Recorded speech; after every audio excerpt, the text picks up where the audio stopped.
Muy buenas tardes a todos y todas. Muchísimas gracias por conectarse a esta 12ª sesión de la Cátedra Abierta de Filosofía de la Universidad de la SUAY.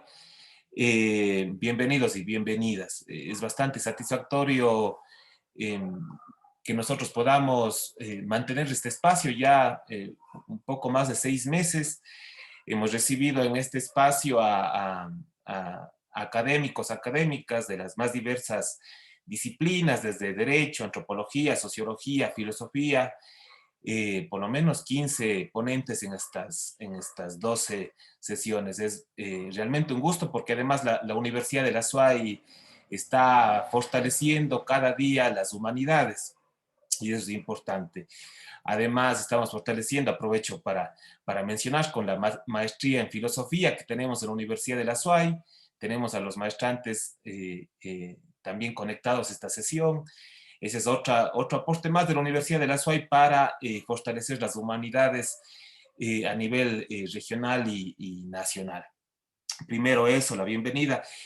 Luego, por supuesto, para mí es un gusto hoy recibir a un amigo y colega, Alonso Fonseca, que también se suma, así como ha sido la tónica de este espacio, a apostar desde varias disciplinas a un nuevo diálogo que va de lo antropológico, filosófico en el día de hoy.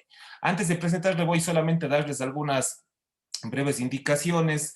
Eh, por lo general, como solemos operar en este espacio, el ponente a exponer su charla en una primera parte. Les rogaré ahí que tengan sus micrófonos apagados, a menos que, por supuesto, tengan el cuidado de que estén silenciados, a menos que, por supuesto, tengan alguna consideración, algo que comentar y que, por supuesto, siempre será bienvenido. Luego de la charla de Alonso, abrimos el espacio para preguntas, comentarios, para un diálogo con Alonso. Por supuesto, ustedes tienen habilitadas las opciones o de escribir preguntas o comentarios a través del chat o también pedir la palabra para luego poder dialogar directamente con el ponente. Simplemente levantan esta manito que tienen la opción ahí y ya está. Y simplemente ya para presentarle a Alonso y dar la palabra a quien por supuesto todos están esperando escuchar. Alonso Fonseca Garcés, que reitero es un amigo, nos conocimos hace ya algunos años y creo que nos vemos muy poco, una vez cada año, cada 2 años tal vez, pero siempre es regocijante poder reencontrar de Alonso y por supuesto por eso la bienvenida a la Universidad de la SUAY, aunque sea de manera telemática. Espero que a la próxima puedas estar presencialmente. Alonso Fonseca nació en Riobamba, es abogado y doctor en jurisprudencia por la Universidad Central del Ecuador, tiene un diplomado superior en estudios de la cultura por la Universidad Andina Simón Bolívar, maestro en ciencias sociales con mención en antropología por Flaxo Ecuador, es máster en gobernabilidad y gerencia política por la Pontificia Universidad Católica, es máster en teoría crítica de derechos humanos por la Universidad Pablo de Olavide en Sevilla, España, estudios de posgrado en la Washington College of Law de American University en los Estados Unidos, en el Departamento de Ciencia Jurídica Antonio Sicu de la Universidad de Bolonia, Italia, y en la Facultad de Derecho de la Universidad de Chile. Es además profesor de pluralismo jurídico de la Universidad de las Américas y de asesoría del Estado en el Instituto de Altos Estudios Nacionales.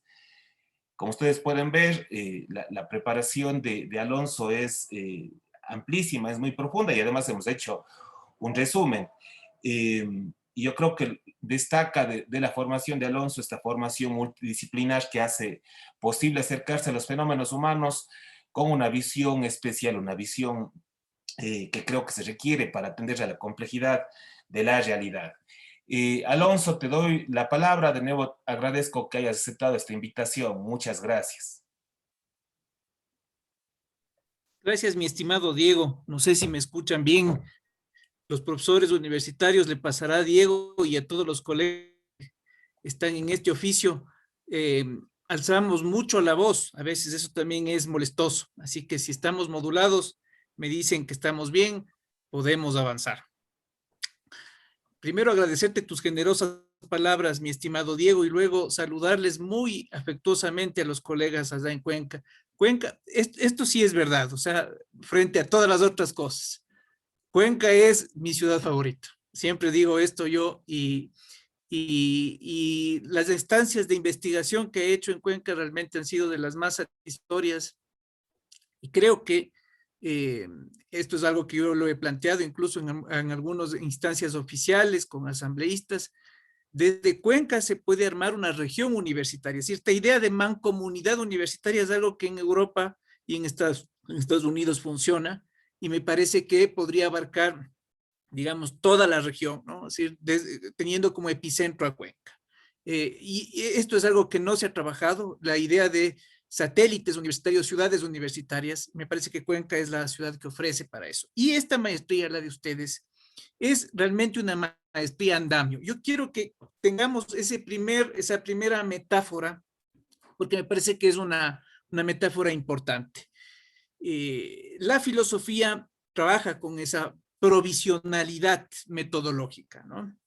Donde se van armando ciertos esquemas, ciertos elementos, y a veces vienen otras ciencias y a veces vienen otros planteamientos teóricos y toman el lugar de la filosofía. Esto es una cosa que ocurre siempre, pero por esa misma razón es que yo creo que los filósofos son realmente la vanguardia, son los que van adelante abriendo brechas porque tienen las preguntas fundamentales. Eso no ha cambiado. A mí me parece que esa situación desde la epistemología sigue siendo importante, vital. Así que si hay que pensar políticas públicas, preguntémosles a los colegas que están trabajando en filosofía. Si tenemos que lograr o plantear intervenciones en la criminología, como hoy vamos a derivar, porque el último camino que haremos va a terminar en la criminología. Digo, si tenemos que tomar esas decisiones, esos primeros planteamientos, esos primeros grandes brochazos vienen de la filosofía, no están fuera de esa. Y por eso esta posibilidad ahora de leer a dos autores que el uno, claro, sí, tiene una identificación directa con la filosofía, pero el otro, Pierre Clastres, el antropólogo, es, digamos, un hombre que ha hecho trabajo de campo. Las preguntas que ellos se hacen son preguntas filosóficas. Y ese es el tenor de la ponencia que quiero plantearles esta tarde, ¿no? Trabajar en las preguntas macros y luego vamos a ver que va a fluir bastante más el tema metodológico y los aspectos más nucleares, más pivotantes, en donde se discute, digamos, una problemática bastante más amplia. Entonces, estos son unos primeros comentarios. Voy a ver si es que probamos las diapositivas, por material hay lo que quiera. Y le voy a pedir a Dieguito que cuando estemos llegando a 10 antes de las 6, me interrumpa con la mayor tranquilidad, porque nos podemos ir muy de largo y yo quiero ser muy respetuoso con el tiempo de ustedes.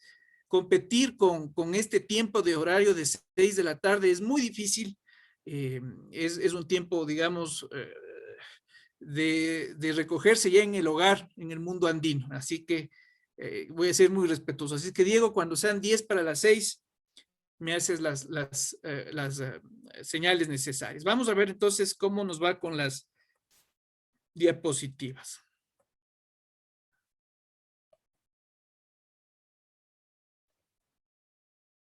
No sé si puede verse, mi estimado Diego. Sí.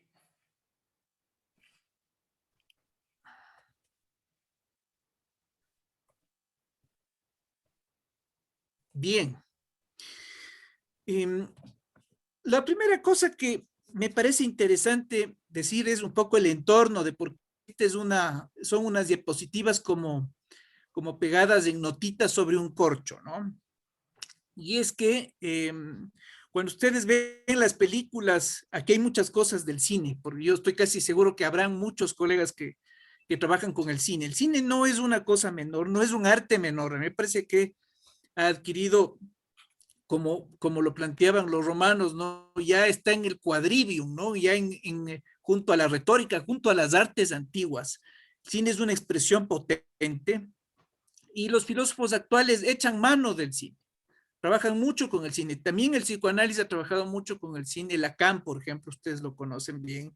Y Roberto Espósito, que es un autor que yo lo trabajo, Diego sabe, y la ocasión anterior que nos vimos, tuvimos una sobremesa muy larga sobre Roberto Espósito. Así que hay algunas referencias de cine. Por eso decía, esto de tener estas notitas sobre corcho es como las notas sobre el escritorio. Así comencé un poco a armar el planteamiento de lo que Diego me invitó. Así que las preocupaciones que tenemos son estas preocupaciones. Cuando digo, ustedes ven las películas de Hollywood, bueno, yo también veo, ustedes ven, digo, ¿no? Vemos ahí esta idea del policía, del detective, que tiene las notitas y están trazados, digamos, una serie de líneas, ¿no? Que son las llamadas triangulaciones policiales. Esto es muy de la Academia Criminológica norteamericana, funcionalista. Y es interesante mirar cómo se van produciendo conexiones. Entonces, se supone que conforme avanza la investigación, el cerco policial o el cerco de la investigación se va haciendo cada vez más comprimido y vamos llegando realmente al núcleo, a la situación más importante de análisis. Esto es lo que pase al final. Ojalá que sí. Porque vamos a abrir por la filosofía, vamos a hablar de una arqueología mayor, que es la de Foucault, estas dos arqueologías más aplicadas, la de Byung-Chul Han y la de Pierre Clastres, y vamos a intentar hacer un ejercicio para leer la narcocultura. Porque claro, para mí una de las violencias más poderosas, la realidad nos sobrepasa, una de las violencias más poderosas es la que viene de la narcocultura y va a seguir siendo así, y va a seguir siendo así.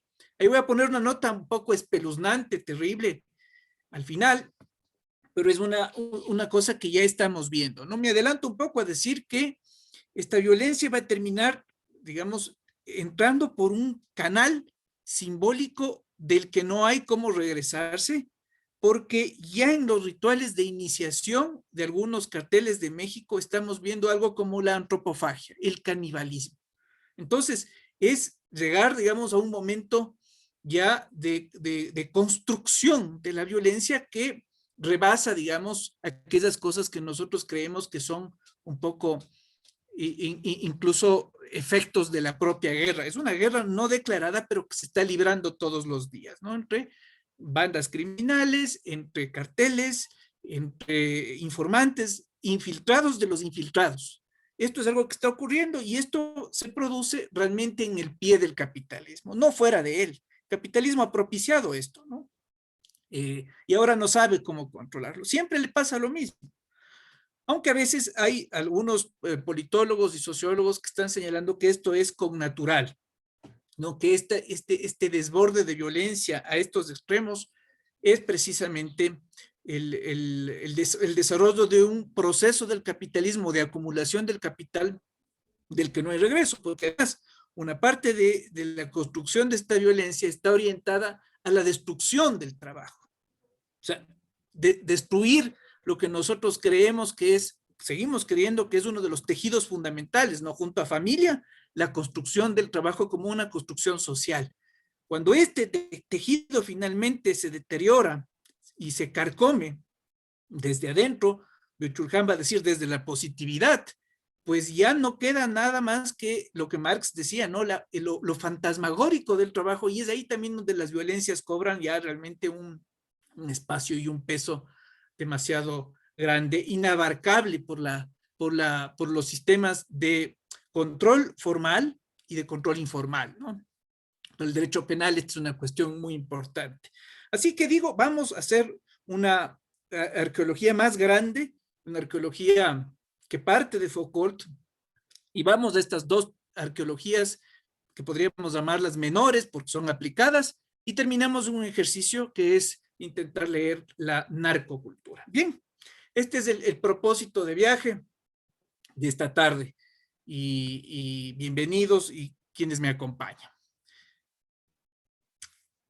vean ustedes lo que les dije, la preocupación sobre el cine. Es una película que pueden verla ahora en esa plataforma a la que no me voy a referir, pero ustedes saben cuál es, que a veces consuela, pero a veces hay que escarbar para encontrar algo, ¿no? Es una película realmente valiosa y creo que abre bien para la clase de hoy, ¿no? The Dig, ¿no? Es la excavación. Y tiene que ver con unos hechos reales. Es una película además con una poética muy recomendable, excelente fotografía, diálogos impecables. Es la historia de un, no arqueólogo, sino de un empírico, un excavador, Basil Brown. Basil Brown hace un descubrimiento importante, un barco en una propiedad de una mujer de clase alta, una burguesa británica, y luego vienen, digamos, los arqueólogos profesionales del Museo Británico y se le quieren llevar las glorias, ¿no? Y Basil Brown pasa durante mucho tiempo como casi como el guaquero, diríamos nosotros acá en nuestro lenguaje, ¿no? El excavador ahí que hace el trabajo sucio, pero no es el excavador técnico, no es el arqueólogo. Claro, luego hay una placa en el Museo Británico junto a Edith Preddy, que es digamos, la otra arqueóloga que trabaja con él, y se le reconoce a Basil Brown.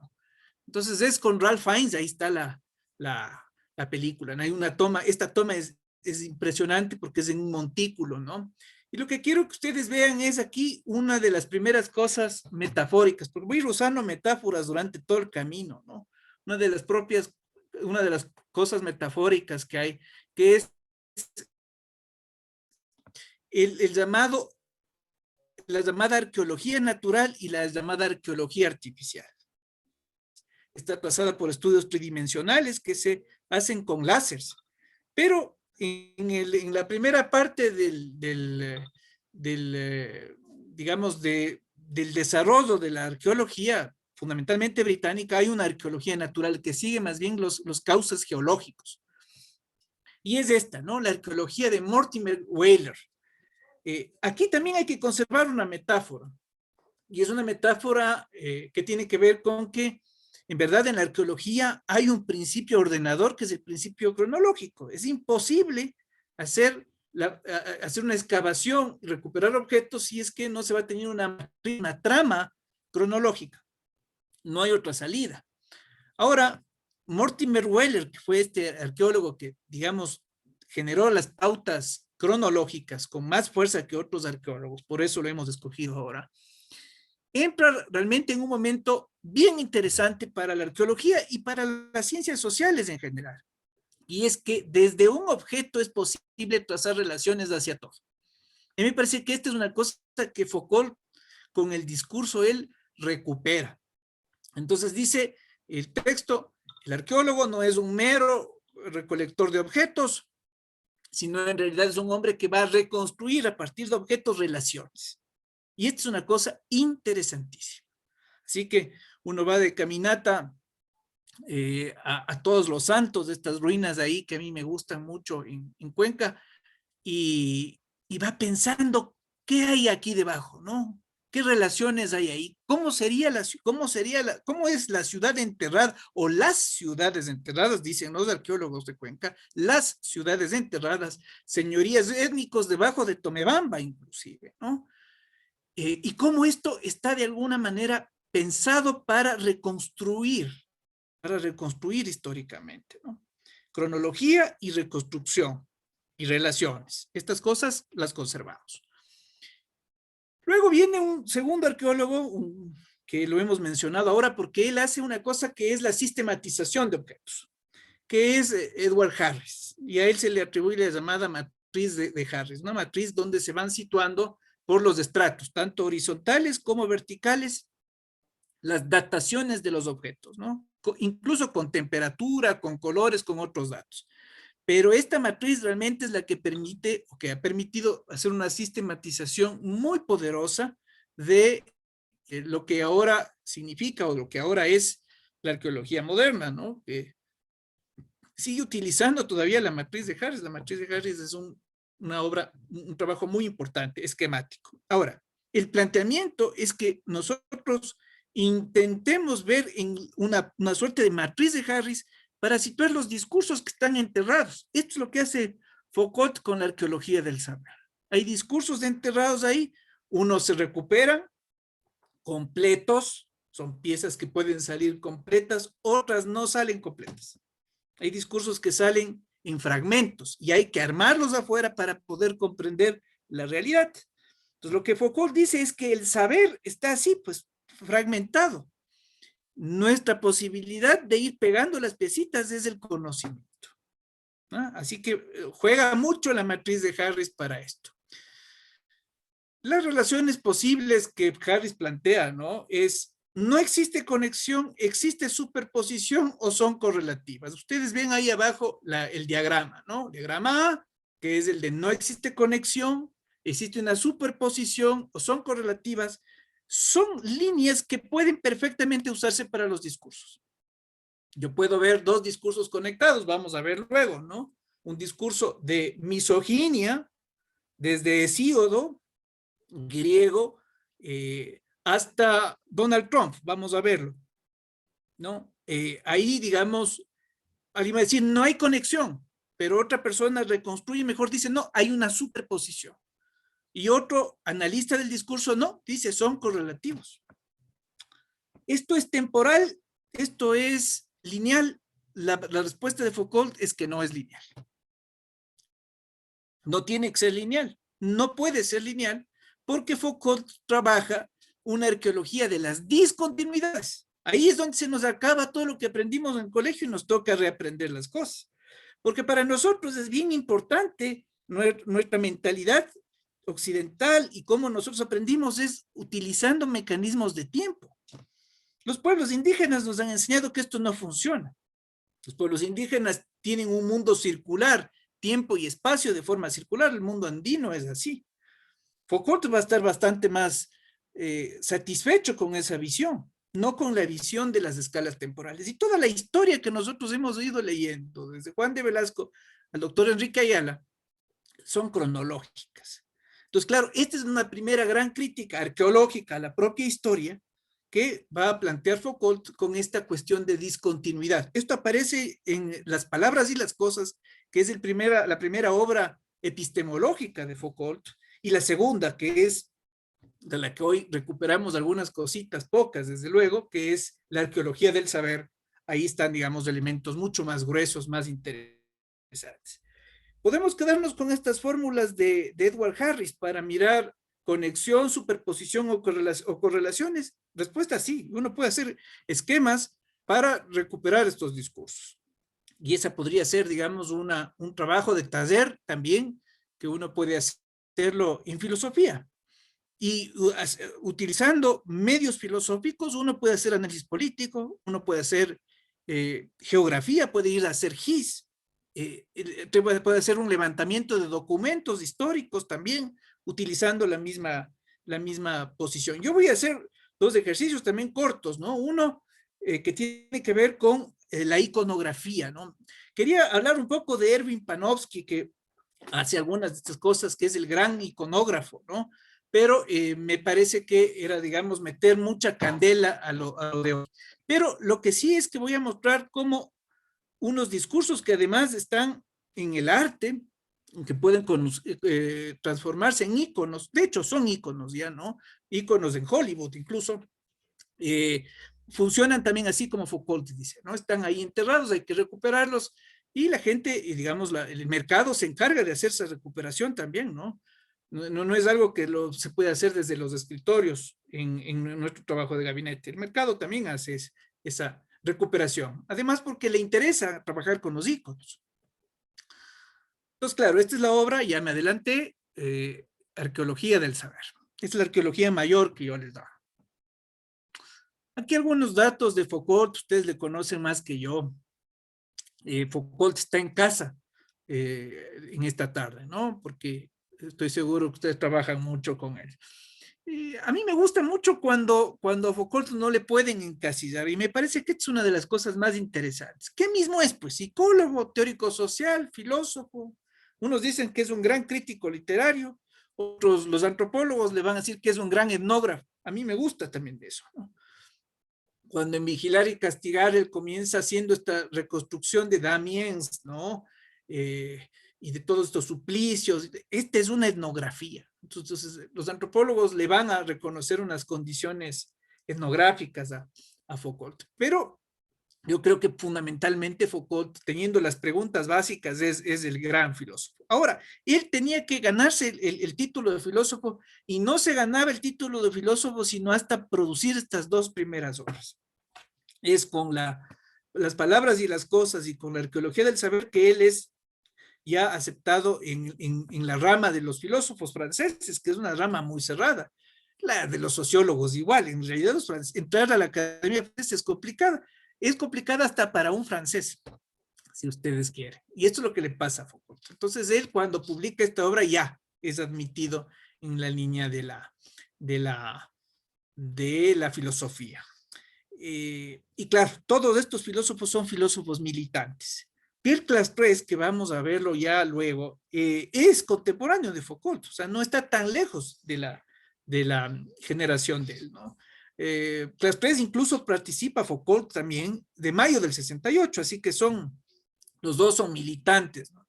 Y los dos son militantes de izquierda, los dos estuvieron en algún momento en el Partido Comunista. Ese es el pedigrí de la Academia Francesa, haber estado un rato en el Partido Comunista y que le voten del Partido Comunista. Entonces este era un poco el ritual de iniciación de la Academia Francesa. Esto pasa con Derrida, pasa con Foucault, pasa con Félix Guattari, todos esos Deleuze, todos ellos han estado en la militancia, ¿no? Clapeyron se queda en la militancia, él realmente no la abandona, y él se va incluso a un ala mucho más radical, más crítica, porque a Clapeyron se le reconoce como un filósofo y como un antropólogo anarquista, ¿no? Es bien interesante el planteamiento de Clapeyron. Bueno, aquí vamos ya con los primeros elementos que hay que ya poner en el instrumental de la mesa, ¿no? Pensemos en las brochas, pensemos en las espátulas, son las metáforas de trabajo arqueológico que hace Foucault, ¿no? Y ahí vienen las llamadas pruebas de pala, ¿no? Las llamadas pruebas de pala. A mí me parece que es una metáfora interesante. Cuando uno entra a buscar un objeto de análisis, tiene que hacer pruebas de pala. Cuando está muy lejos, hace pruebas de pala con palas grandes. Cuando está cerca, pasa esto, ¿no? Que ya no está uno trabajando solo con palas grandes, sino que tiene que trabajar con espátulas, porque es muy frágil los objetos que va a extraer, ¿no? Y pasa lo mismo con los discursos. Hay discursos que realmente son de una fragilidad, además porque uno no los percibe, tiene que a veces buscar una matriz de contexto, así como Harris planteaba, ¿no? Para ver si son superposiciones, son correlativas. Y yo he estado intentando ver el discurso de la misoginia, el discurso del odio de las mujeres, contra las mujeres en los griegos, en los romanos, y claro, luego en los discursos contemporáneos también, pero en las prácticas arqueológicas y en las prácticas antropológicas también. No es gratuito el hecho de que haya, digamos, una víctima sacrificial muy permanente en muchas culturas. Estos tienen una conexión arquetípica también, diría yo, ¿no? Pero son discursos frágiles, ¿no? Que hay que irlos recuperando con prueba de espátula, no con prueba de pala. Bien, ¿por qué pongo ahí subrayado el discurso y digo rebautizado? Quienes nos oyen y que oyen discurso piensan que el discurso es este que uno da ahí o que antes se daba, ahora ya no se da. Por eso ya hay alguna gente que dice que ya no le gusta la política, porque a muchos de nosotros nos gustaba dar un discurso ahí, el llamado de barricada, ¿no es cierto? Frente a los estudiantes, en un balcón, como hacía Velasco Ibarra. No son solo esos discursos. Es bastante genérico y bastante más amplia la concepción del discurso del propio Foucault y que ya está en las palabras y las cosas. Página 10, 12 de la edición del Fondo de Cultura Económica. Ya ustedes van a ver ahí algunas definiciones, él se aproxima a algunas definiciones de discurso, ¿no? Entonces dice cualquier cosa material provista de significado. Muy amplio. Luego, él dice, pero para nosotros darnos cuenta de si es o no discurso, vamos a tratar de ver dos tipos de efectos. Efecto de significación y efecto de dominación. Es decir, se hace una bifurcación, ¿no? Para nosotros testear si es que es un discurso. Claro, el de significación es medio semántico, aunque después Foucault va a decir, yo estoy en contra de que se reconozca a la arqueología del saber como una semántica. No es una semántica, dice él. Pero en principio la significación es importante. Le da más importancia a un segundo efecto, que es el efecto de dominación. Por eso trabajar con los discursos de la misoginia es muy importante. Se puede trabajar con otros discursos. Tengo otro juego de discursos con el que les estoy siguiendo la pista también, son los discursos del castigo. Los discursos del castigo están también desde los clásicos griegos hasta los castigos invisibles que ahora se habla, ¿no? De que te voy a cortar el internet, ¿no? Te corto, ya antes los papás decían, te encierras en el cuarto, pero ahora es cuarto sin internet, ¿no? Entonces estás aislado. Entonces estos nuevos suplicios, alguien va a decir, ¿no? Pero ahí están las fórmulas y son interesantes. La famosa bifurcación de dominación. La recomendación de Foucault es entonces, ¿qué se debe hacer con los discursos? Se los debe excavar, extraer, clasificar y estudiar. Y aquí sí aparecen algunas cosas del cine que ustedes conocen. Aquí sí aparecen algunas cositas del cine. La primera es la portada de esta gran película que a mí me impresionó. Yo tenía unos 10, 12 años, ya por ahí pueden ya hacerme una adaptación a mí cuando sale esta película, ¿no? De Alan Parker, La pared, con una música de Pink Floyd. Y claro, entonces uno dice, ahí vean ustedes, hay un hombre gritando y detrás de eso los martillos estos que Roger Waters y que David Gilmour dicen que son la manifestación simbólica del fascismo. Y claro, también ahí la silueta de unos soldados británicos, porque es la muerte de del padre de Roger Waters el que hace que él piense en todas estas cosas, ¿no? Pero es una obra básica, fundamental, esta película de Alan Parker, La pared. Las otras dos ya son más hollywoodenses, ¿no? Scream, una película con mucha sangre, una película de terror, pero que se resignifica 4 años después. Scream, año 1996, y Scary Movie, año 2000. Pasa rapidito algo de ser terriblemente conmovedor desde la perspectiva del terror a ser una comedia. Y ustedes ven que en los años viejos, las locas viudas, se compra esta máscara, así como se compra la de Anonymous, la de Scary Movie, es muy vendida. Pero, ¿cuál es el icono generador? Desde donde uno puede excavar y mirar, bajar 2000, Scary Movie, Scream, 1996, La pared, Alan Parker, y abajo, ¿qué estará? Los que saben de historia del arte ya se han de haber adelantado a decir, es facilito. Acá está abajo Edward Munch y ahí están los estratos, ¿no es cierto? Edward Munch, El grito, ¿no? Esta obra fundamental. Este es de 1800 y algo. Y vean cómo van resignificándose y pasándose a íconos. Entonces uno puede ir extrayendo y mirando los estratos ahí, cómo se fueron resignificando estas cosas, cómo se van tomando estos elementos. Se puede hacer lo mismo con el nacimiento de Venus de Sandro Botticelli, respuesta sí. Con la Mona Lisa, sí.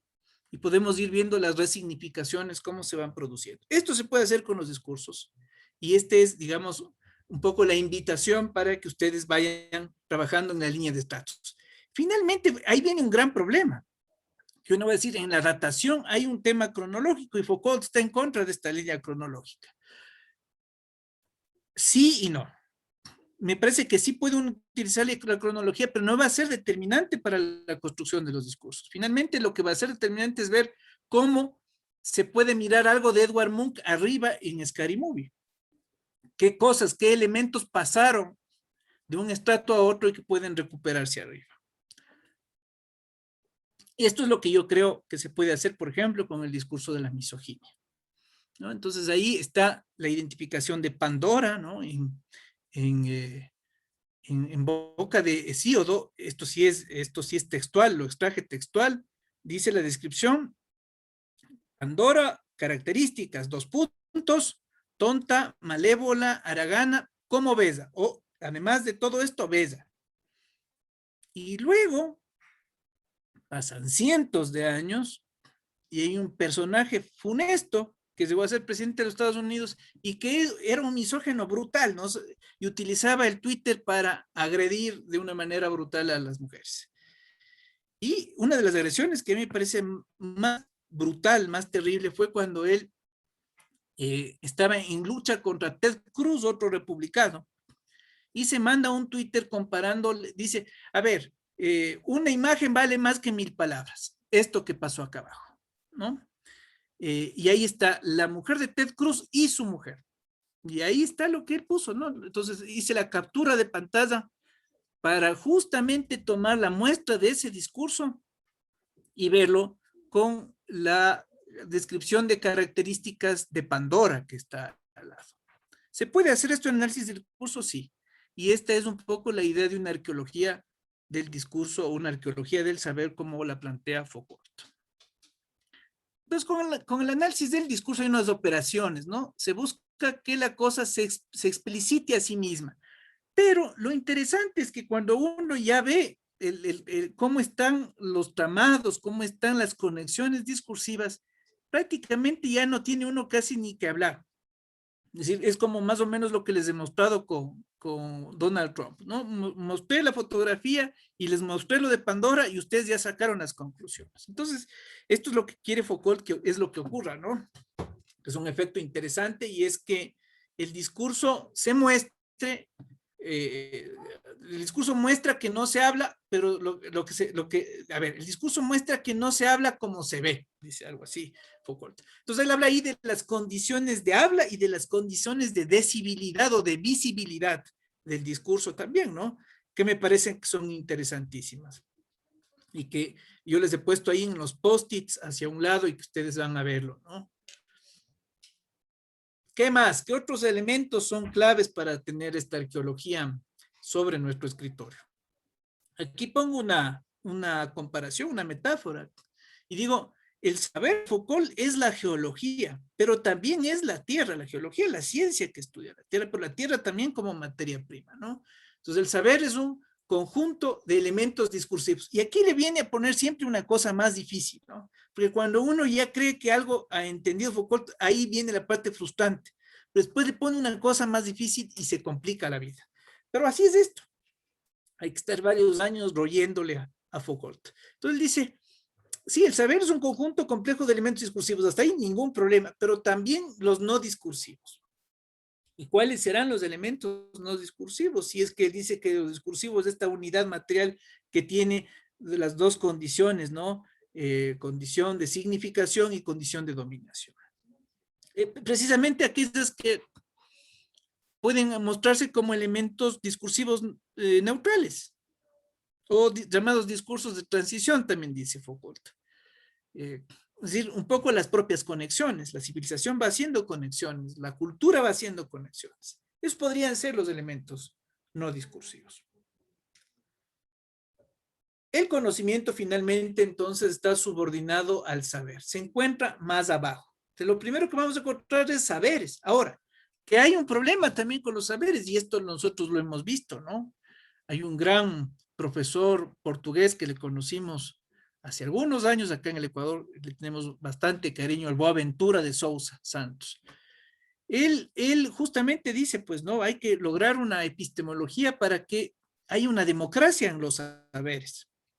No, pues tenemos nosotros saberes jerarquizados, ¿no? Si un Yachak no puede ponerse a hablar con el profesor Fauci, que es que era el consejero, el consiglieri de Donald Trump. No, pues el Yachak, que usted no sabe nada del tema del COVID, ¿no? Así que eso es bien interesante. Entonces, el conocimiento está más abajo, el saber está más arriba, pero en los saberes hay problemas de jerarquización. Vean que nos vamos llegando a lo de, ya voy a ir más rápido, porque ya tenemos que entrar a las arqueologías menores. Bueno, ahí está este otro elemento, vimos el primero, la descripción del discurso, el segundo, saber. Un tercer elemento que me parece importantísimo es el propio conocimiento. Características. No es superficial, está oculto, está subordinado, ¿no? Es decir, Foucault lo ve así. Entonces hay que tener estas pequeñas tareas para irles marcando y hacer el checklist de que vamos llegando a buscar el conocimiento. Y fijémonos acá, de nuevo, en el checklist hacia las cosas que no están con visto. Esas son las cosas que no definen la verdad. No es una disputa etimológica, es decir, no tiene que ver directamente con significados, no es tampoco semántico, pero sí implica un trabajo sobre una investigación, una disquisición sobre discriminar entre verdadero y falso. Esto también es parte de una analítica de poder. Y aquí vienen unas dos cosas fabulosas, que a mí me parece que es el test de Pedigrí de la verdad. Primero es saber si es que a partir de la verdad hay un proceso de poder que excluye, que margina, que nos está diciendo que esto es una verdad más grande que esta otra verdad pequeñita. En el mundo de los abogados esto es dramático y además injusto. Yo lo digo ahora sí, bien tranquilo, porque sé que no hay abogados o hay pocos abogados invitados. No les gusta mucho que yo diga esto, pero es así. Hay una verdad mayor que es la verdad del juez o de menores, de unas personas que estaban pasando por la calle y son los testigos, ¿no? Entonces, pero no, la verdad argumental, racional, es la que se impone. Esta es la que se va a llamar verdad procesal. Foucault va a ser muy crítico de esto, ¿no? Muy crítico de esto, pero más crítico va a ser un filósofo que también es extraordinario, que es Pierre Bourdieu. Él va a tener, digamos, una crítica, Habermas también, pero una crítica demoledora a Bourdieu diciendo, vean, los abogados tienen este problema, ¿no? Esta consideración de la verdad. Entonces ahí hay una lucha, una disputa por la verdad. Entonces esa es la primera operación derivada, la de exclusión. Y la otra que es mucho más potente y que el poder y los políticos y los medios de comunicación la utilizan todo el tiempo, se llama engendración. Y esta es la que produce otras ficciones de la verdad o apariencias de verdad. La posverdad es una cosa que ya está discutida por Foucault ahí, así que no es una cosa nueva, solamente que no está calificada, codificada así. Así que esto de las fake news, todo eso ya estaba ahí, Foucault ya está viendo estos temas discursivamente y los está viendo a partir de esta cosa que es la engendración, que es la producción de otra cosa que puede llamarse verdad, pero que habría que tratar de ver si es que la es. ¿Articulada a qué? ¿Asociada a qué? ¿Relacionada a qué? Todo eso hay que chequearlo, ¿no? Entonces ahí hay, por ejemplo, gente experta en comunicación que dice que si uno quiere ocultar algo, tiene que hablar mucho de eso, en vez de quedarse callado. Y esto los políticos son expertos, los medios de comunicación también. Esta es una mecánica o una lógica de engendración. Bueno, ahí está la obra de Pierre Clastres, y creo que ya no se ve. Ahí está. Esta es la portada de la obra de Clastres. No sé si está aquí un buen amigo mío, antropólogo, que trabaja muchísimo con Clastres. Él tiene este libro subrayadísimo, mi amigo Roberto, La arqueología de la violencia, ¿no? De Clastres. Algo, digamos, del antropólogo y su obra, ¿no? Rapidísimo. Este es un etnógrafo, un hombre que trabajó, hizo análisis de campo. ¿Dónde lo hizo? Paraguay, Brasil, Venezuela. Comunidades amazónicas y las contrasta con comunidades andinas, así que es apasionante los trabajos que él hace, ¿no? Desafortunadamente, como era un rockstar ya en su época, le gustaban los elementos extremos y manejando un vehículo de alta velocidad se mata Pierre Clastres y no tenemos más Pierre Clastres sino hasta los años 70, ¿no? 74 me parece que por ahí fallece ya Clastres. pero hace un trabajo muy, muy interesante con las sociedades primitivas. Él va detrás de dos grandes maestros de él, el uno Claude Lévi-Strauss y el otro Marshall Salins. Y ahí de Marshall Salins aparece la primera tesis. Yo voy a presentar tres tesis de Pierre Clastres rapidísimo.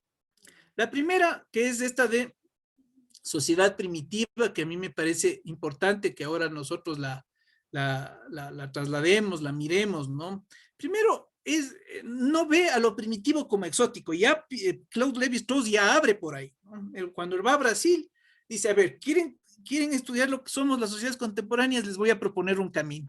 Voy a estudiar las sociedades primitivas y luego les cuento. Y le sale perfecto, ¿no? Y ese camino que inaugura Claude Lévi-Strauss es un camino que sigue Pierre Clastres. Entonces, la primera fórmula es la sociedad primitiva, sociedad sin Estado, no es una sociedad en la que es posible, digamos, voy a regresarme a la tesis 1, no es posible pensarla como una sociedad de escasez. Entonces, que es algo que se sigue viendo ahora, ¿no? O sea, los bienes, los recursos son muy escasos. Más bien, él dice, no, son sociedades de abundancia y tienen elementos distintos de la política. El hombre es el fin, la producción es el medio. Si sobra algo, que sobre y abundancia, no es en sí mismo lo importante la producción. Hay comunidades urbanas que recuperan algunas de estas ideas, hay comunidades agrarias europeas ahora actualmente, el movimiento hippie hizo lo suyo, hay el trabajo a medio tiempo, está un poco planteado en esta idea de utilizar el ocio de manera también socialmente productiva y no solamente en el trabajo alienado que diría Marx, ¿no es cierto?, en esta producción de plusvalía. Tesis 2 de Clastres, la sociedad primitiva, sociedad contra el Estado. La política tiene un uso importante, ¿no?, para Pierre Clastres. Y es justamente frenar la política y la guerra son mecanismos que hacen que el Estado no avance en estas sociedades. Y no avance por razones evidentes, porque hay una desconfianza de un poder centralizador. Y entonces, sí hay un articulador, un jefe, pero el jefe es prestigio puro. Guerras incesantes hacen que no haya guerras incesantes y dispersas hacen que no haya una centralización de poder. Esto va a ser luego criticado por Byung-Chul Han y ya lo vamos a ver casi de inmediato. Tesis 3, seguimos en esta idea de la guerra, pero aquí él pone un ejemplo en alguno de sus libros, y ya no me acuerdo exactamente si es en la propia Arqueología de la Violencia o en alguno de sus otros textos, pero dice, yo estaba viendo en los guayaquís, que son los los guayaquís de Paraguay, una comunidad indígena amazónica, estaba viendo un enfrentamiento, dice, logré ver eso y me contaron también los ancianos. Se lanzaron flechas, una persona quedó herida y se fueron. Entonces yo tenía toda la idea de que se iban a matar, se iban a despedazar. Nunca pasó eso. Nunca pasó. Porque la guerra está justamente como una marca de identidad. No tiene la idea de violencia letal, de exterminio. Era una identificación territorial y nada más que eso, ¿no? Todas estas líneas trazadas por Clastres son para pensar que son sociedades contra el Estado, que plantean una nueva visión y claro, hoy le han recuperado a Clastres muchísimo para mirar comunidades que tienen autonomía frente al Estado, ¿no? Para ver elementos mucho más potentes, más finos en esa estratigrafía que también plantea Clastres. Entonces acá, a manera de resumen, sociedad primitiva en el un lado, Estado. Guerra, diplomacia, entonces dicen, la guerra es la extensión de la diplomacia. Clausewitz se mueve en esa línea. Hay un liderazgo, hay una concentración de poder en la línea del Estado, en el otro lado no. Si hay liderazgos, están basados en el prestigio, son jefes temporales, un día pierden el poder, pierden el maná, van a decir los antropólogos antiguos, que después son recuperados por el propio Byung-Chul Han. El maná es ese poder mágico que tienen en el África, sobre todo los jefes. Cuando lo pierden, pierden prestigio, pierden todo y pueden morir naturalmente, ¿no? Pueden morir y ya se transfiere, pero no se transfiere a veces el maná, es una pena, ¿no? No es el maná del mundo judaico griego y hebreo, ¿no? Es esta otra concepción más de la distribución del poder, de los estudios de antropología más clásicos.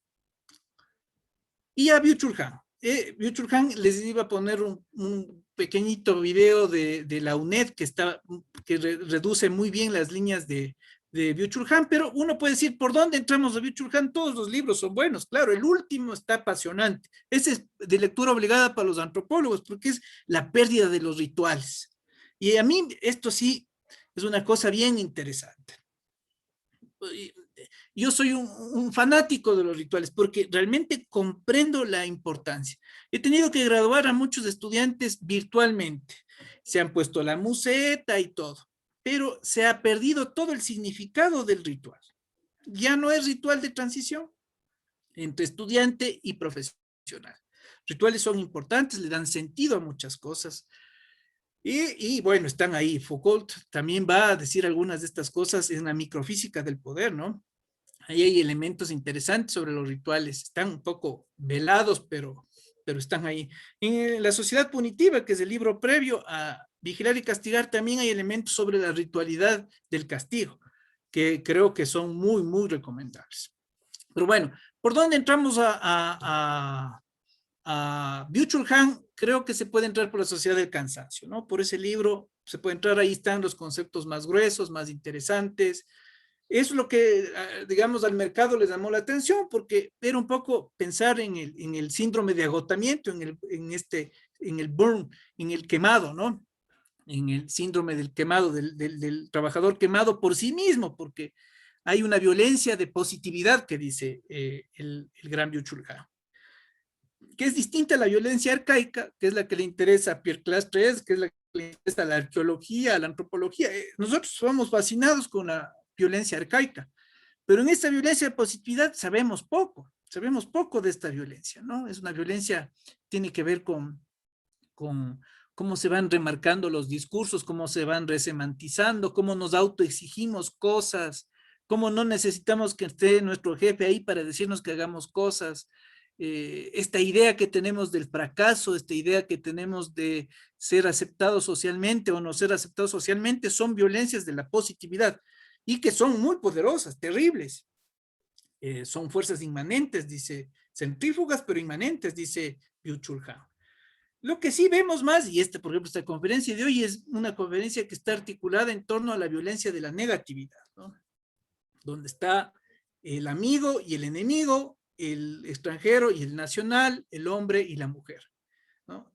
Es una violencia que nosotros la entendemos más. De esta otra sabemos poco, y en el texto Topología de la Violencia, que es donde está la arqueología de la violencia de Byung-Chul Han, él dice, esta es la microfísica de la violencia. La otra, la que le conocemos más, la que hemos estudiado más, en la que más trabaja la criminología, por ejemplo, es la macrofísica de la violencia.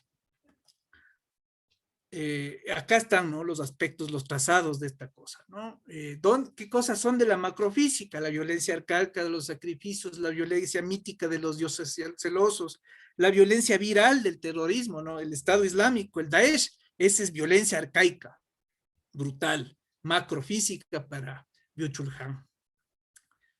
Pero también la violencia al lenguaje forma parte de esta macrofísica. En la otra hay todo lo que no es no es negatividad, es la positividad. Entonces ahí está la microfísica del mismo Foucault, estas cosas que implican una autoflagelación nuestra, una autoflagelación simbólica nuestra, los nuevos sentidos de culpa, los nuevos sentidos del pecado, los nuevos sentidos de la provocación, están en la negatividad, en la positividad, y es una violencia que no la conocemos. El propio Byung-Chul Han no llega a desarrollarlo muy bien en la antropología de la violencia, ¿no? A pesar de que es la mitad de la obra, pero va haciendo pinceladas ahí, discutiendo con un montón de autores, y yo creo que no lo cierra bien. Ya le vamos a ver luego con el Diego, a ver si le cierra o no le cierra bien en topología de la violencia esta idea de la violencia, de la negatividad, de la positividad, que es muy fenomenológica, ¿no? Es este regreso a Heidegger, que lo tiene ahí a la mano Byung-Chul Han. Bueno, en la obra de Topología de la Violencia está un capítulo específico que es la arqueología de la violencia, por eso tenía significado hacer esta ponencia, ¿no? Porque ahí le está criticando a Pierre Clastres. Y lo que está diciendo es, oiga, me parece fantástica la idea suya de que las sociedades primitivas hacen la guerra para no tener Estado, hacen la guerra porque es una nueva manera de hacer política, porque es un control, digamos, informal de la política y del poder también hacer la guerra. Pero este no es un patrimonio de las sociedades primitivas solamente. Le cuento una mala noticia, Pierre Clastres, y es que hoy tenemos una nueva vía para pensar esto, ¿no?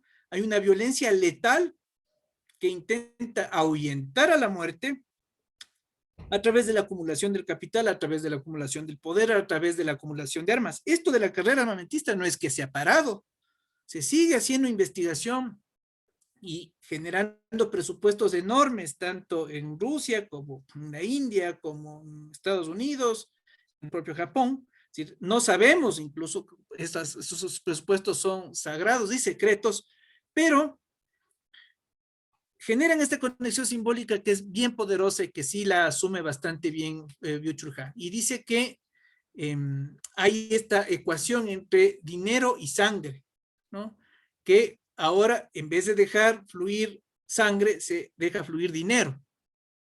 Y esta es la idea de los flujos del capital, ¿no? Es medio psicoanalítico también. Esto es bastante psicoanalítico también. No lo dice así como tal, pero dice en la psicología profunda. Yo creo que es más psicoanalítico. Pero es bien interesante. Entonces dice, el capital es ahora este maná moderno que se transfiere de un jefe al otro, ¿no? Y por eso hay una competencia. Y el mundo en la narcocultura, el maná también es apreciado. Entonces hay que robarse ese maná. Ese maná que estudiaban los antropólogos como el poder sagrado, el poder que les investía de prestigio, es algo que se puede hacer, pero tratando de ganarle a la muerte. Porque quien mata lo que hace es llevarse, digamos, intentar ganarle esa batalla a la muerte. Y esto lo vamos a ver en diferentes sociedades. La idea de las ansas, por ejemplo, es muy potente porque es esto, ¿no? Comerse al enemigo, hacer un tambor con el cuero o con la piel del enemigo. Estas cosas los vemos en algunas sociedades arcaicas. Hoy se transfieren, ¿no? Tienen una transferencia distinta hacia el mundo del capital. Y están estas cosas del castigo y de la venganza que Byung-Chul Han también las hace muy bien, basta, cosas epistemológicas bonitas, como decir, oigan, ¿saben por qué es esto de la rivalidad? Sí, dice, esto tiene que ver con los ríos, ¿no? Eran los que luchaban por el agua, que se ponían de un lado y del otro. Nuestros pueblos saben tanto de esta lucha agraria y por el agua.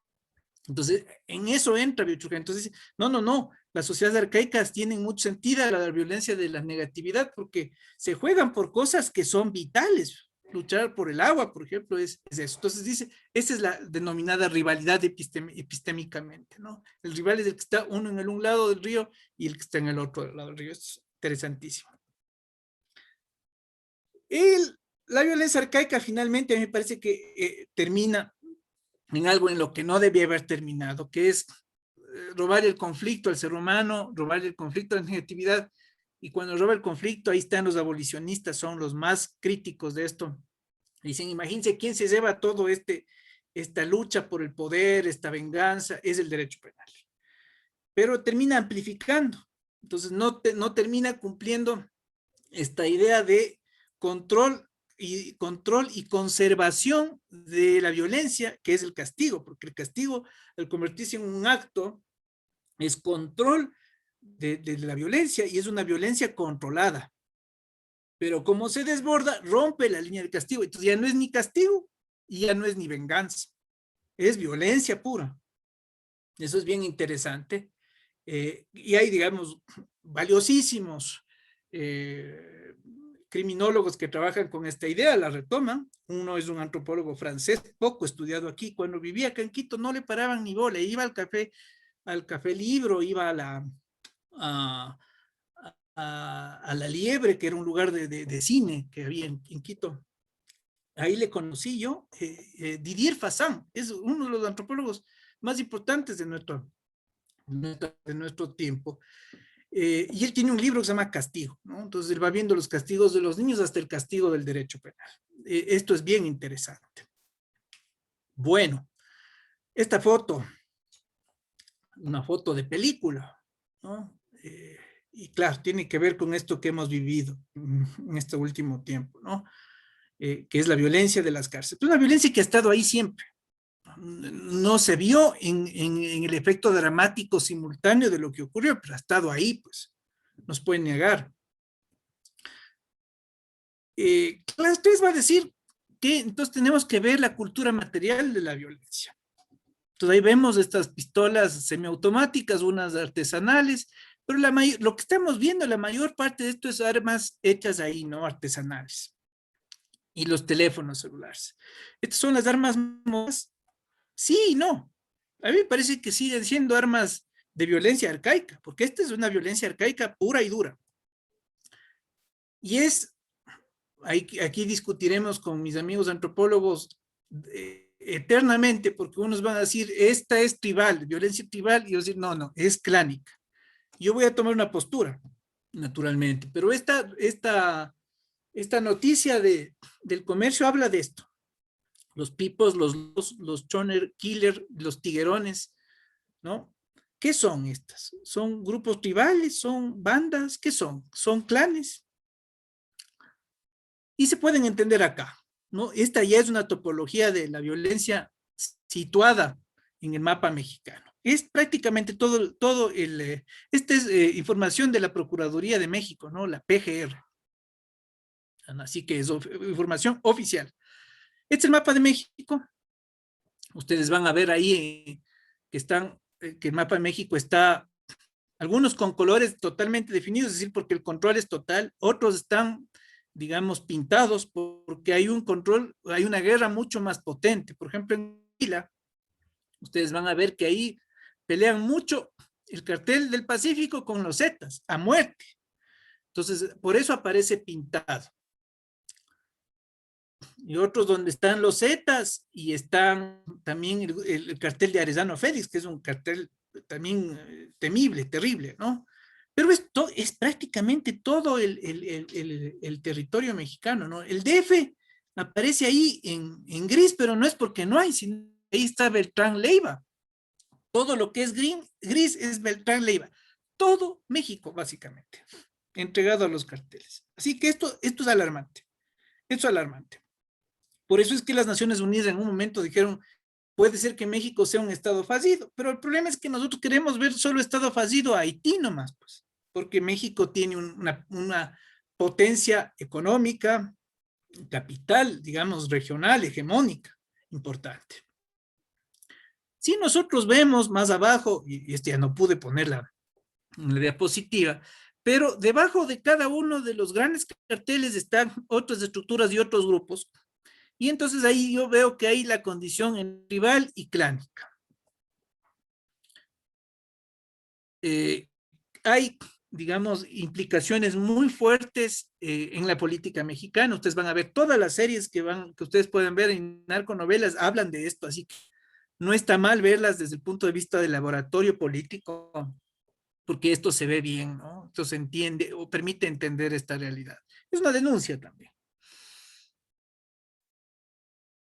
Hay un modo de pensar, un modo de vida, unos imaginarios, unos deseos que están funcionando ahí todo el tiempo, ¿no? Códigos propios, normas simbólicas. Durante mucho tiempo la sociología no le paraba bola mucho al estudio de los carteles y a la violencia y decían, son subculturas.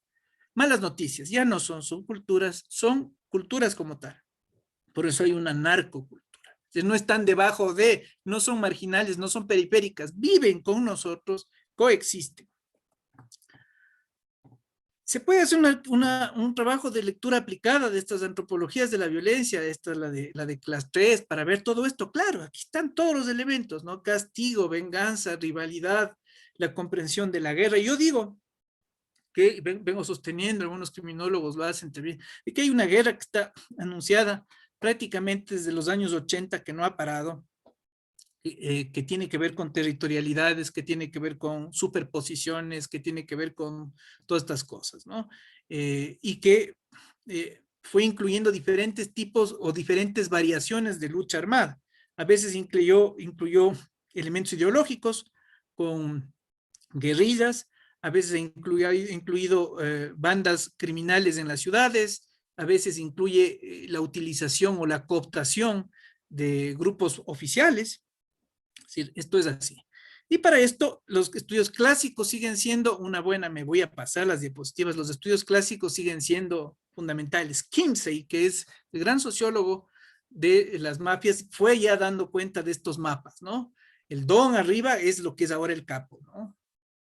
Le dicen capo, es una cuestión más italiana esto, ¿no? Pero ya no se parecen en nada a los estudios de mafia siciliana que se hicieron al comienzo, ¿no? Donde estaba el sotocapo, el segundo al mando, el consigliere, el consejero, y abajo el capo regime, el capo decime, que son como estructuras más básicas. Una mala noticia, esta estructura se parece mucho a la estructura de las centurias romanas. Así que no es que los discursos han desaparecido, ¿no? Están ahí, son piezas arqueológicas del poder. Y es interesante seguir viendo esto. ¿Dónde vemos este laboratorio completo? Acá, pues, en la película del Padrino, ¿no? Ahí está Marlon Brando, que es el capo, el sotocapo, que es, digamos, que va a seguir en la línea, ¿no? Al Pacino, y Robert Duvall, que es el consigliere, generalmente es el abogado, ¿no? Y en esta estructura siempre se ven, ustedes pueden ver en el mundo del Chapo, el Chapo sería Marlon Brando, el sotocapo ha sido la mujer, no es en este caso Al Pacino, y el consigliere, hay varios consiglieres, hay varios abogados que manejan el tema. Entonces, por la autonomía, uno va a decir, si es que están debajo grupos que pueden moverse más fácilmente, sin necesidad de tener la figura del capo, entonces son más tribales. Si necesitan la figura del capo que esté más presente simbólicamente, entonces son clanes. Y esto es algo que lo denuncia en una entrevista una de las amantes del Chapo Guzmán, ¿no? Zulema Hernández. Entonces dice ahí, ¿no? El poder lo tienen todos juntos. Hasta ahí uno dice sociedad arcaica, ¿no? Ellos saben que su poder radica en la unidad. Es un mundo que tiene varios lazos que se van mostrando con varios lazos, los compadrazgos, los lazos comunes. La propia mujer del Chapo Guzmán es hija de uno de los lugartenientes de él, es decir, son estructuras endogámicas en realidad, por eso se afianzan tanto en el poder. Entonces esa hace una descripción mucho más antropológica, cualquier estudio parental, criminoparental, que es lo que se hace también ahora para reconstruir estos esquemas. Y lo que estaba aquí es el dato macabro que les había puesto al final, que es el tema de la antropofagia, ¿no? Que es una cosa que ya se ve en México, y es que se comen al enemigo, virtualmente. Las técnicas de desaparición, esto digamos, lo introdujeron los Zetas, pero ahora lo tienen ya, el cartel de Sinaloa, lo tienen todos los otros, no se quedan atrás. Y hay cada vez más datos de antropofagia. Este es un dato antropológico brutal, que me parece que ya rompe todas las líneas. Pero cuando ya se va escarbando, vean ustedes la cuestión de la arqueología, los periodistas pueden hacer una arqueología filosófica también, así que una persona que estudia comunicación y no sabe filosofía, pucha, está acabada. Un médico que no sabe filosofía está acabado, un arquitecto que no sabe filosofía está acabado. Así que hay que tener a la mano estos elementos. Escudriñando se ve que estas eran prácticas de los soldados centroamericanos, básicamente de los caiviles en Guatemala, en el ejército de Guatemala, que provocaron uno de los genocidios más brutales, la masacre de las 2 R's, y la famosa sentencia de la masacre de las 2 R's de la Corte Interamericana, que hay que leer. Ahí están los caiviles que se comían a sus enemigos. Y esta cosa se resemantiza, se reproduce en los carteles, porque además todos estos mercenarios fueron a parar en los carteles. Esta guerra sucia que inició Estados Unidos hizo que se diseminen estos asesinos y terminen reciclados o en los carteles colombianos o en los carteles de México. Esto está ya documentado, así que no es una cosa que el doctor Fonseca ahora se le ocurra.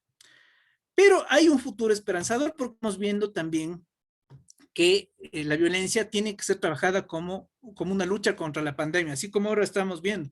Incluso hay que ir diseñando cercos. Y esto lo está diciendo la Organización Mundial de la Salud y la OPS. Entonces se mandan 8 o 7 medidas de rango global para todo esto, ¿no? Que pasan de cosas micro a cosas más grandes, ¿no? Control de armas, temas de educación, hay que entrar con mucha fuerza al tema de violencia de género. Los femicidios son un indicador terrible del desgaste de los tejidos sociales y de que realmente hay una cultura que se superpone, una cultura de la violencia que se superpone no sobre la cultura de la paz, sobre la cultura de la convivencia. Este también es una cosa muy maniquea de pensar de que hay una cultura de paz, una cultura de guerra o de violencia. No, no. Hay una cultura de convivencia que tiene conflictos, que se procesan los conflictos, sí. Que esos conflictos o ese procesamiento de conflictos es violencia, sí. Incluso el castigo, incluso la fuerza. Pero no estos elementos que ya desbordan las condiciones civilizatorias, como por ejemplo el dato de la antropofagia, que es un dato que alarma a todos. Diego, no va más, no me interrumpiste, ahí me quedo. Muchas gracias, colegas queridos. Muchas gracias, Alonso. No te interrumpí y por supuesto de manera deliberada porque creo yo que estaba súper interesante y además avanzaste en la exposición de tu tema de manera que si te interrumpía más bien dejábamos de considerar alguna de las varias aristas que abordaste a lo largo de la exposición, que yo creo que además como que da cuenta un poco del escenario, muestra un poco el panorama para poder comprender estas diferentes categorías que tienen que ver con la violencia desde una perspectiva fenomenológica. Muy interesante. Me quedaron varias cosas por cosas muy sugerentes que fuiste diciendo. Pero por supuesto yo quiero, y sé que aquí hay varias personas que seguramente querrán hacer alguna consulta o hacer algún comentario. Por favor, bienvenidos. Quien quiera, simplemente me parece que tienen habilitada la posibilidad de encender sus micrófonos. Pueden hacerlo o levantar la mano como deseen ustedes.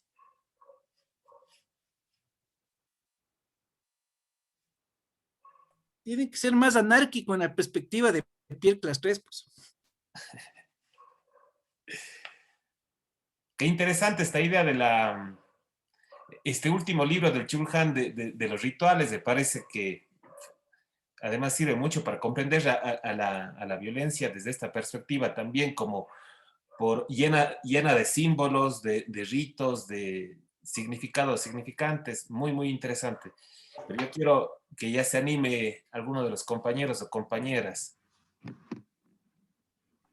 Hola, saludos con todos. Qué gusto haber podido participar de este evento de buen amigo Alonso, que hizo un análisis bastante amplio y bastante completo y complejo, sobre todo, desde el abordaje de los autores, que creo que son fundamentales para poder comprender los temas relacionados con violencia. Sobre todo, comprender que es necesario un análisis multidimensional desde diferentes perspectivas, incluso interdisciplinario. Creo que la realidad actual, sobre todo lo último que fue abordando Alonso en su exposición relacionado con el tema de cárceles, personas privadas de libertad, y como último espacio del sistema punitivo, ¿sí? Siendo la parte final, digamos, del proceso penal, en donde el Estado es el que centraliza el poder, el Estado, la violencia, es el que ejerce la violencia, pero vemos que en las condiciones en las cuales existe una administración o gobierno limitado o nulo, incluso ausente en las cárceles, se dan unas dinámicas, unas microdinámicas al interior de estas instituciones penitenciarias en donde se ejercen poderes y la lucha por el poder. Pero yo creo que ahí hay un elemento adicional que creo que es importante considerar, que es el tema de corrupción vinculado con ese ejercicio de violencia y con esas manifestaciones de violencia que se han dado, por ejemplo, en los últimos meses, bueno, en los últimos años, porque lo que sucedió en las 3 cárceles en los últimos meses no es reciente. El año anterior, el año 2019, existieron varias muertes al interior de las cárceles y eso evidencia algo, ¿sí? Llegó a su punto máximo que fue este año, a inicios de este año, pero esto viene de un proceso de varios años de atrás, ¿no? Entonces, ¿cómo se vincula la corrupción? Esa sería la pregunta para Alonso, para un poco de seguir destejiendo todo ese amplio bagaje de información con la que debemos contar para poder lograr una comprensión. ¿Cómo tú analizarías los temas de corrupción vinculados a la violencia? ¿Cómo articularías y a partir de qué perspectiva se debería analizar o enfocar este ámbito dentro de lo que es la violencia que se ha dado, por ejemplo, en las cárceles aquí en el país, estimado Alonso?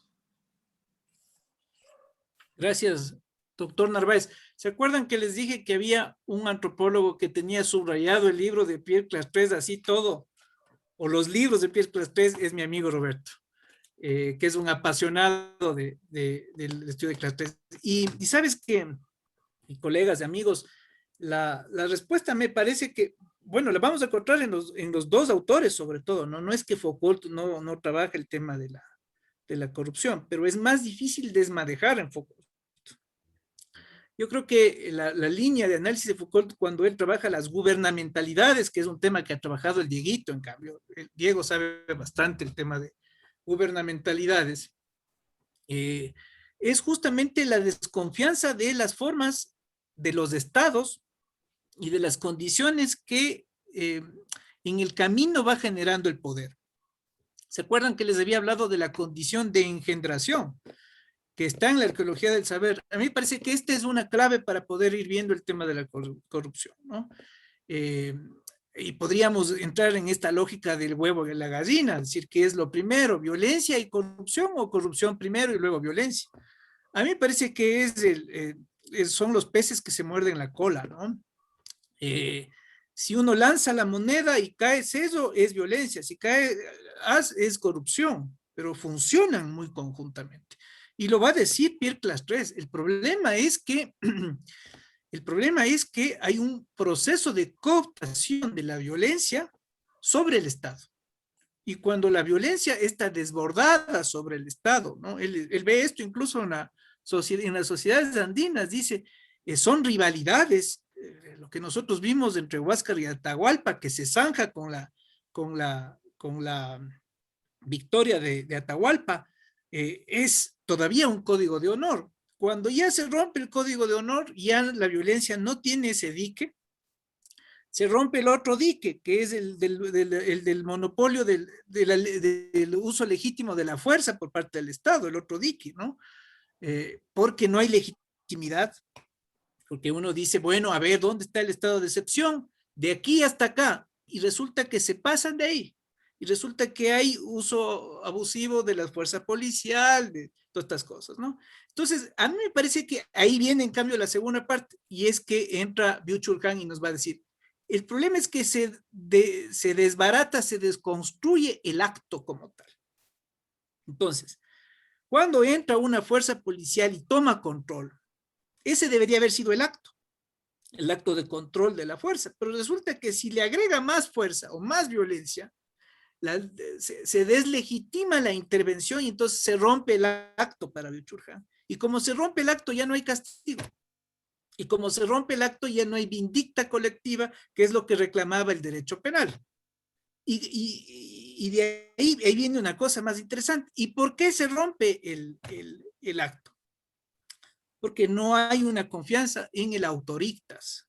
¿Y por qué no hay una confianza en las autoridades? Porque hay un problema que está en todo lado, que es la corrupción, ¿no? Entonces, son estas cosas que uno va recomponiendo también casi arqueológicamente y llega al discurso de la corrupción y ve que justamente por eso hay el déficit de autoridad. Esto es algo que yo lo estoy viendo en la investigación que tú conoces bien, mi estimado Roberto, de los linchamientos. Cuando yo voy viendo, digamos así, arqueológicamente, sacando espacio y buscando las piezas adecuadas, viendo, digamos, en los expedientes, siempre hay un reclamo de corrupción hacia agentes policiales, o casi siempre. Entonces, la desconfianza se da en ese espacio micro. Claro, están también los otros discursos que dicen los políticos, pero siempre se le enrostra a la gente policial este tipo de situaciones. No, es que si no, les van a soltar, dice, a las personas que nosotros hemos hecho tanto esfuerzo por cogerles, entonces mejor les ajusticiamos. Entonces fíjate cómo ahí juntito al discurso de la violencia, discurso y práctica de la violencia, está el discurso de la corrupción. Y creo que Pierre Clastres, entonces, por eso es que desconfía de esa política centralizada y dicen, no, hay que inaugurar una nueva política, porque en el fondo él está en eso, ¿no? Él, no se llega a, digamos, a ver el culmen de sus obras, pero es esa, es la propuesta optimista es esa, ¿no? La descentralización de la política y la descentralización de la fuerza. Y en eso van a coincidir incluso las propias reformas policiales.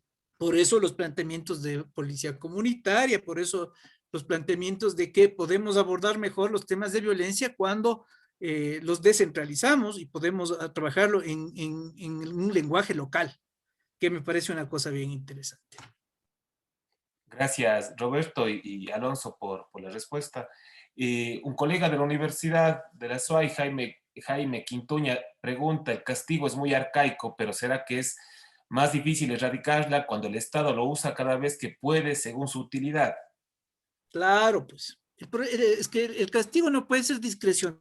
Me voy a hablar del castigo que nosotros como padres de familia vimos de nuestros padres y de nuestros abuelos. ¿Se acuerdan ustedes de esta idea de castigo ejemplarizador? Esa es la definición del castigo. Si le quitas ese elemento simbólico, ese ritual, ese acto, de nuevo, el castigo pierde significado. Entonces, tú vas a... La policía cree que puede castigar. Ese es uno de los grandes problemas y esto lo vemos. Hay una gran politóloga y socióloga que se llama Lucía Damert. Que cualquier estudio de violencia citado de cajón, Lucía Damert. Y entonces en un estudio que hace con el Banco Interamericano de Desarrollo 2020, nuevito, dice, ese es el problema, la discrecionalidad del castigo. Y ahí está la pregunta de nuestro colega, ¿no? Es porque precisamente se desborda la línea del castigo. ¿Qué es lo que de alguna manera tendría que definir el parámetro de castigo? La ley. Pero si se usa en el exponente 10, la ley en Azuay, y en el exponente 50 en Guayas, hay un uso desigual del uso, digamos, de los elementos jurídicos, de los parámetros del castigo, que es en buenas cuentas la pena. La pena es finalmente el indicador, este concepto pivotante del castigo. Entonces se pierde el significado. A uno le dan 10 años y a otro le dan 2. Dice, oigan, pero era el mismo delito. ¿Puede pasar eso en el país? Pasa, pues.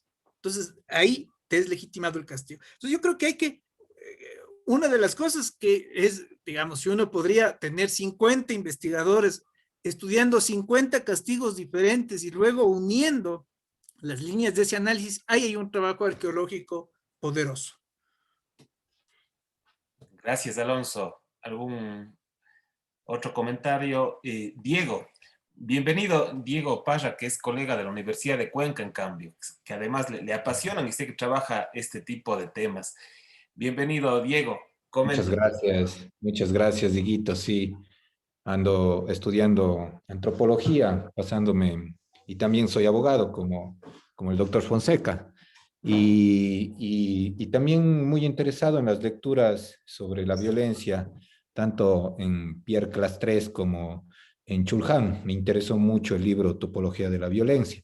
Y por eso quisiera preguntarle a usted, doctor Fonseca, como abogado también, porque hay también una opinión, un desarrollo muy profundo que hace Chul Han respecto de la relación violencia y derecho, que parte y hace una crítica a Walter Benjamin.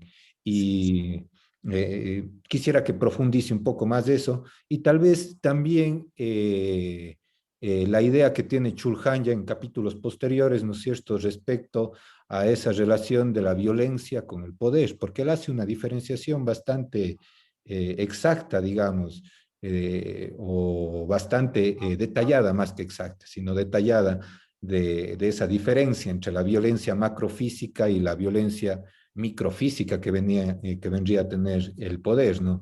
Ahí es muy interesante cómo Chul Han hace uso de las herramientas de Foucault en cuanto al estudio de la microfísica del poder.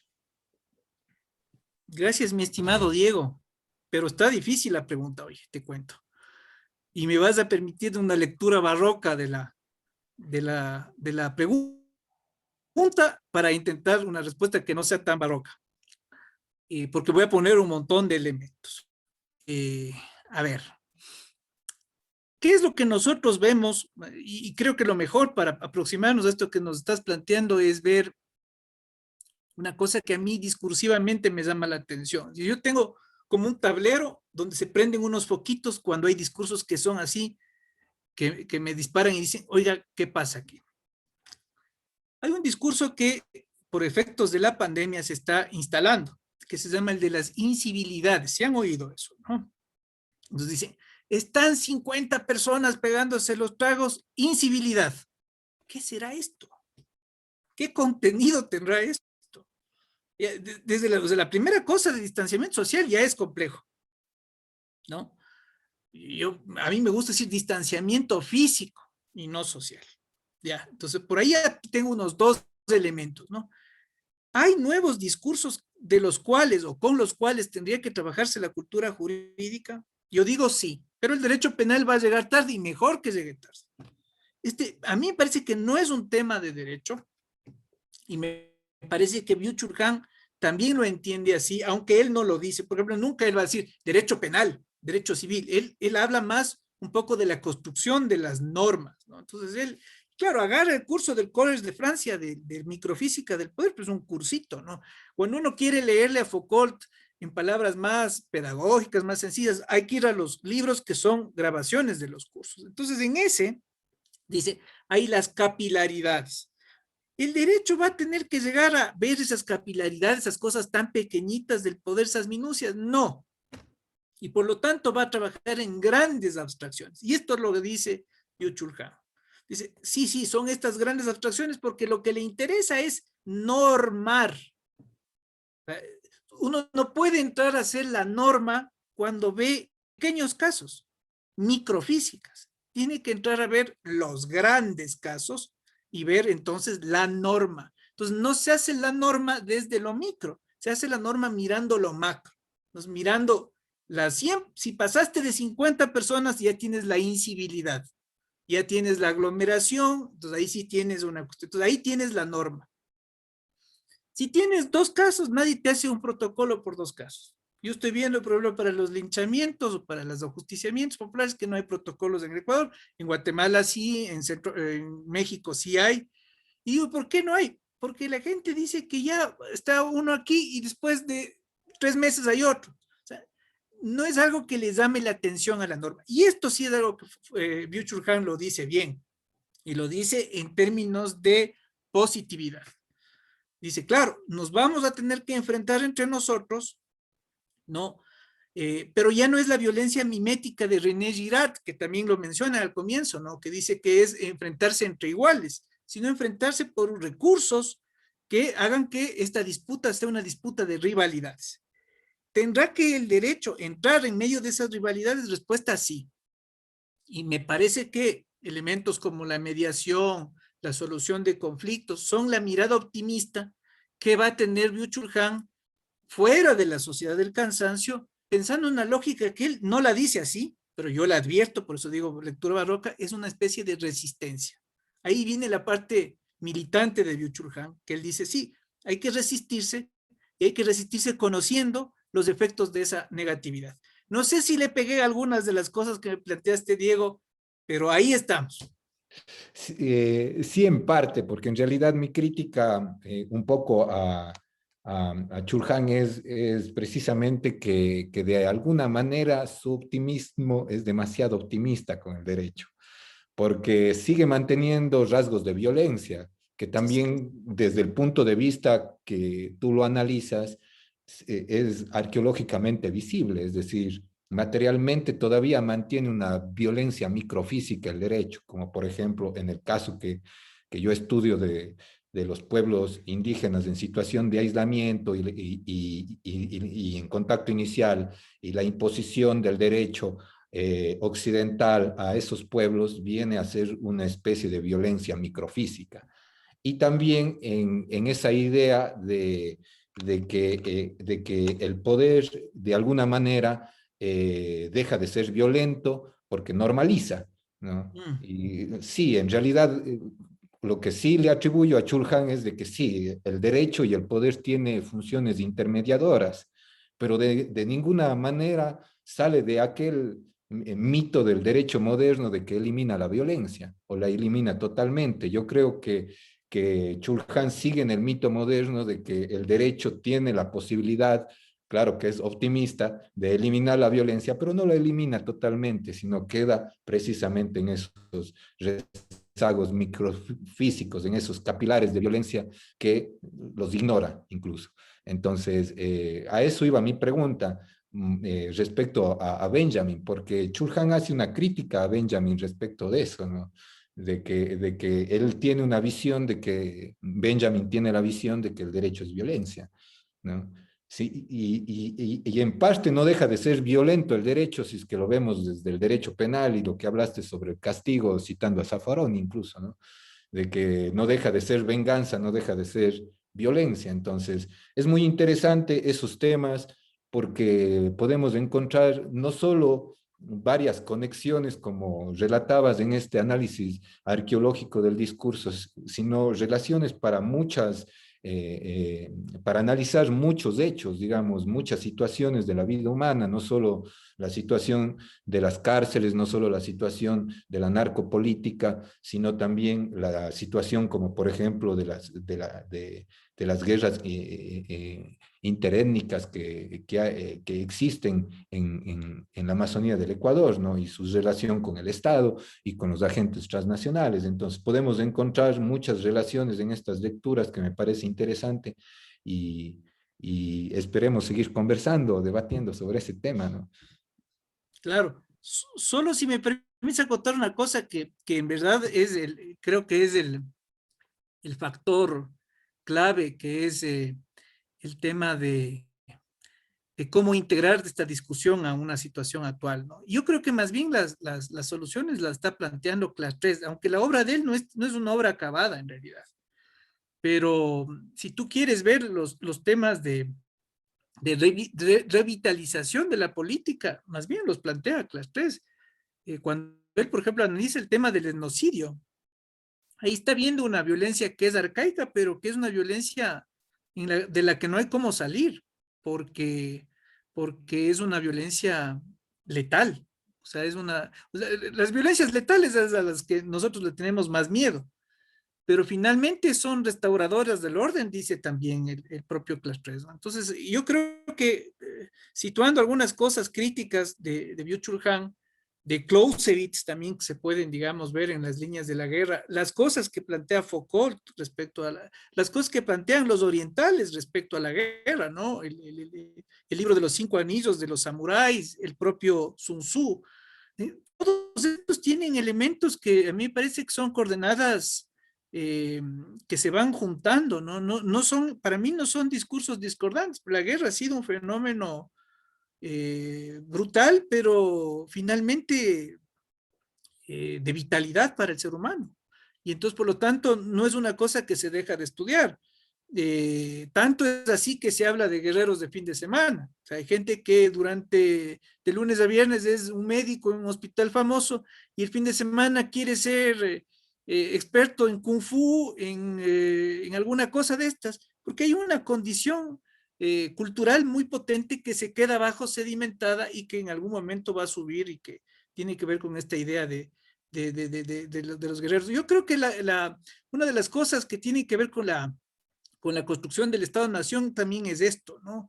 Esta idea de guerreros ahí instalados o crionizados en el tiempo, ¿no?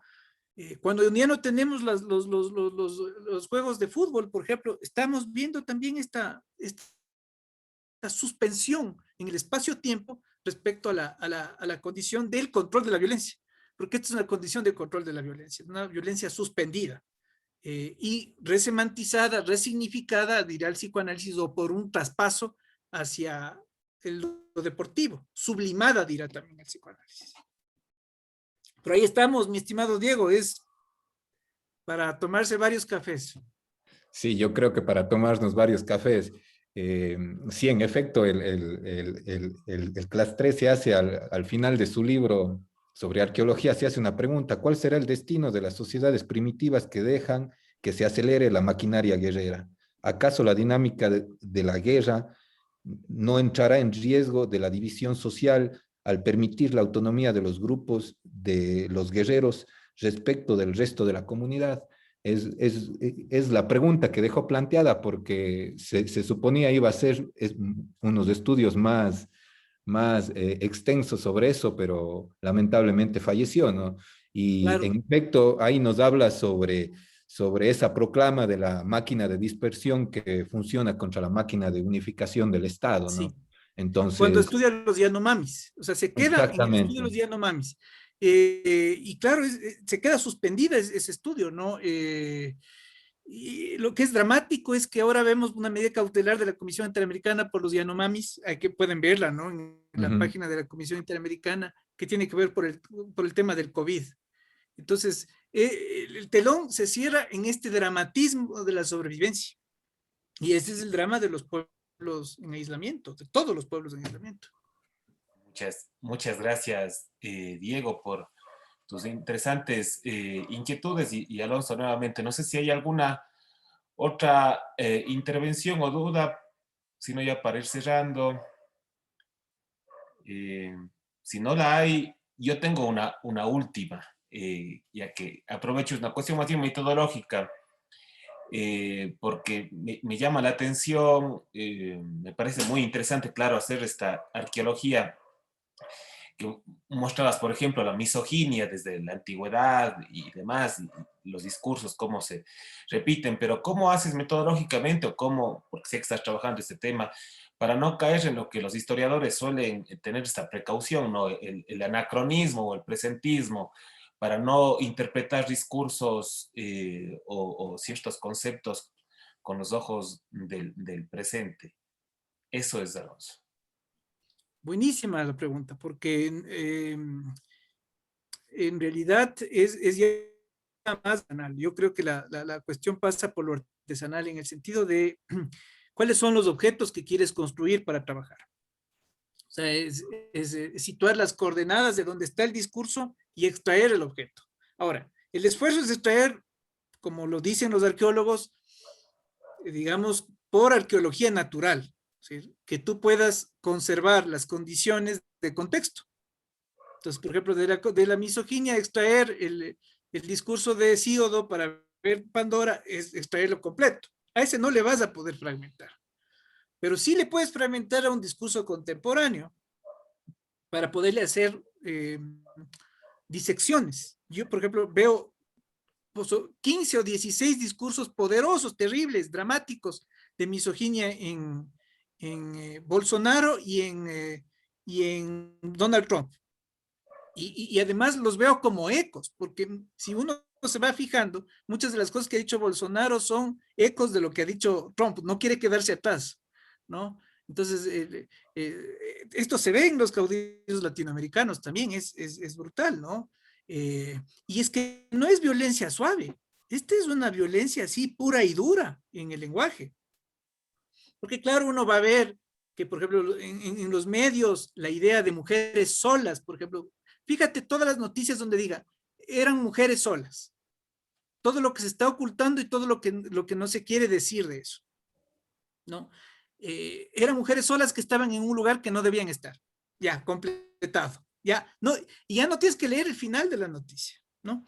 Entonces, los discursos, digamos, más históricos que te permiten, digamos, de entender, por ejemplo, encadenamientos simbólicos, conservarlos puros y volverlos muestras más fragmentadas a los discursos contemporáneos. Creo que eso es interesante y de alguna manera permite tener un equilibrio en el análisis, ¿no? Sobre todo por los estatutos de verdad que vienen derivados de los discursos, porque finalmente esa es la parte más interesante de esto, ¿no? Los estatutos de verdad, que es con lo que nosotros finalmente asumimos ciertas cosas, ¿no? Y calificamos. A mí me parece que el discurso se pone en el fuego cuando hay una calificación del discurso, cuando es denostativo, cuando es peyorativo. Ese discurso tenemos que ir viendo por qué es así. Y esto está en los memes, esto está en los chistes, en las cadenas de los chistes. El problema es que los naturalizamos y hasta nos reímos, pero están ahí, ahí hay que trabajar mucho, ¿no? Soy optimista porque creo que sí hemos avanzado con unas sensibilidades que antes no habían, que no estaban viviendo con nosotras, sensibilidades hacia los derechos de los animales, hacia un montón de cosas, hacia la naturaleza. Esas sensibilidades no pueden quedarse abstractamente, tienen que aterrizarse en posiciones políticas. No hay otra salida, posiciones políticas. Esto es lo único que va a permitir que tengamos prácticas que finalmente puedan neutralizar los discursos más peligrosos. Perfecto, querido Alonso, y ya con esto también damos por terminada la sesión. Ha estado muy, muy interesante. Reitero, por supuesto, el agradecimiento porque aceptaste esta invitación y asimismo agradezco a los compañeros y compañeras de la maestría que están en su mayoría y también personas de fuera de la universidad que también nos han acompañado esta noche ya. Muchas gracias a todos y todas. Seguramente el próximo mes tendremos una nueva sesión de la Cátedra Abierta de Filosofía. Vamos a estar con la profesora Diana Fuentes, que le conocen, que es profesora de la maestría, profesora mexicana, que también ella tendrá una sesión en el mes de abril. Muchísimas gracias de nuevo, Alonso, y gracias a todos. Un gran abrazo, Diego, a los Diegos, mi querido Roberto, amigos que nos han acompañado. Los riobambeños cerrarían esto diciendo, muy hablado hasta. Ojalá la próxima podamos estar todos juntos. Les recuerdo que esta sesión, como ha sido grabada, luego será subida a la página de la Cátedra de Filosofía Bolívar Echeverría que tenemos en la Universidad de La Soya, en la página de YouTube de la Universidad de La Soya, así que podrán revisarla. Gracias de nuevo por todo y que les vaya muy bien. Gracias, gracias. Felicitaciones a los organizadores de la excelente ponencia. Gracias, Roberto. Gracias. Felicitaciones, muchas gracias. Muchas gracias. Gracias. Hasta luego. Muchas gracias.